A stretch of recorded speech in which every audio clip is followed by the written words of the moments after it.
What's up, everybody? This is Corn Beaner.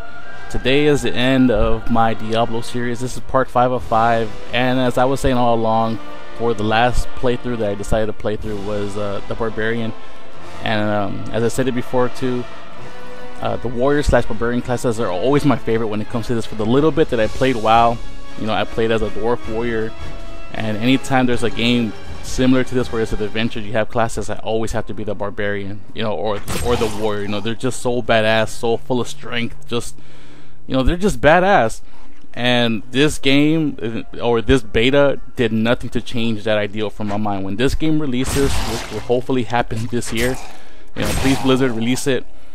You know, it was a blast going through the game, just feeling like a total badass, just, you know, enraging my barbarian, just going there, just hacking things away, and just seeing body parts fly across the screen after a nice hit or a nice headshot, just boom, and you see body chunks just flying. And this is killing business. The barbarian is a really awesome class, but it is gonna have some drawbacks. If anybody's ever played with any type of warrior or, I guess, you know, barbarian class in other games, the one limitation that they all have is their lack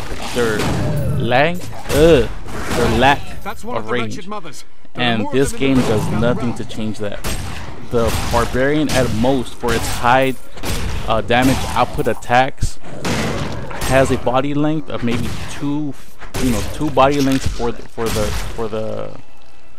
death blow, for the hits, for the attacks. There you go, that's the right word. For the attacks, has about a 2 body length range, and that's pretty much max. So you're gonna have to get pretty close and personal with all the enemies you encounter in Diablo. That includes the bosses. Now later on in the game, you do get something that goes about full screen, but it only attacks one enemy, and it does provide stun. So that's more of a strategy skill that you get. You know, if you see a big enemy in the distance, you're going to want to slow him down before he gets to you, while you're taking care of the small minions that are in front of him or around you, or just weaker enemies that you know you can pick off, so you can fully concentrate on the bigger enemy. Sorry, not the thing, the bigger enemy that might be in the distance. Another thing that I feel is that this class, you're going to have some experience playing as a barbarian or a warrior, even just games in general.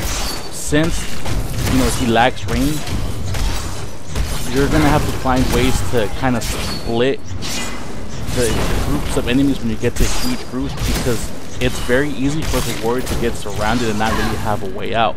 While the while the barbarian can take a lot of damage and deal a lot of damage, there's really not much you can do when you're surrounded by 12, 14, 16 enemies, and they're all hacking you, and then you got, you know, other enemies in the distance probably getting you with bows or magic spells or whatnot.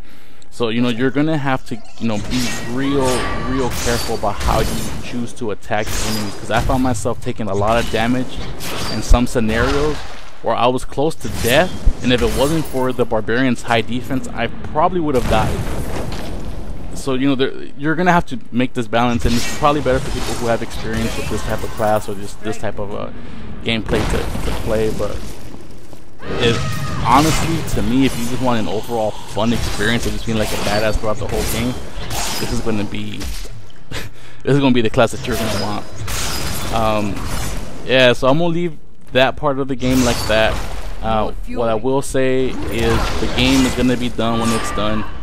Hopefully it's done by summer, because I found out that Blizzard stopped taking beta entries, I believe, about 3 days ago, which was the 27th. If you didn't have it in by the 26th at midnight or the 27th by midnight, you know, you're not allowed to enter the beta anymore. So all beta entries are already done.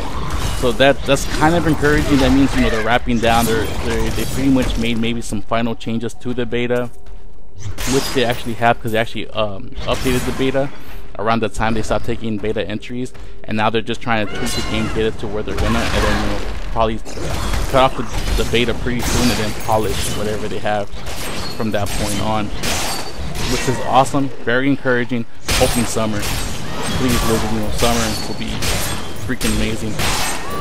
One of the main things that they did change in the beta is they changed some of the attributes around. They wiped some out, added some in, and I'm not going to go through them just because if you haven't really been paying attention to the game, you're not really gonna miss them or anything. The one thing that you probably seen in some of my videos is I walk up to this tower, which is the Nephilim towers, or Nephilim altars, excuse me, and you see like my skill menu pop up, and that's where you would actually go and change your skills. Well, they did away with that. Now whenever you unlock a skill, you can use it right away, equip it right away, and the only thing that they did to make sure that it wasn't massive swapping within a short distance is add a 30-second cooldown for any new implemented skill. So say you have 2 slots unlocked, level 4, you unlock a new skill, you want to see what it looks like, bam, you assign it, you use it once, decide I don't really like the way it looks, I don't like the way it feels, whatever reason, you can't take that new skill that you just implement it to your skill set and just swap it out right away. You have to wait 30 seconds to actually do that. And I liked it. I felt going to the altar to change my skill kind of broke down the pacing, and now it feels like you can do it better.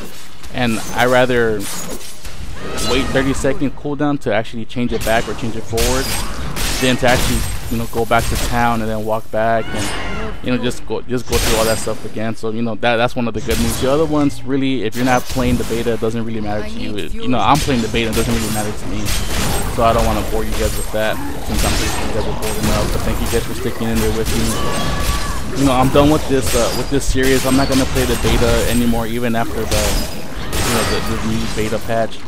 I had my fill. I did the videos, and it was pretty awesome. Now I just kind of want to forget about what I played and just wait for this game to come out so I can just enjoy it again, just be super excited.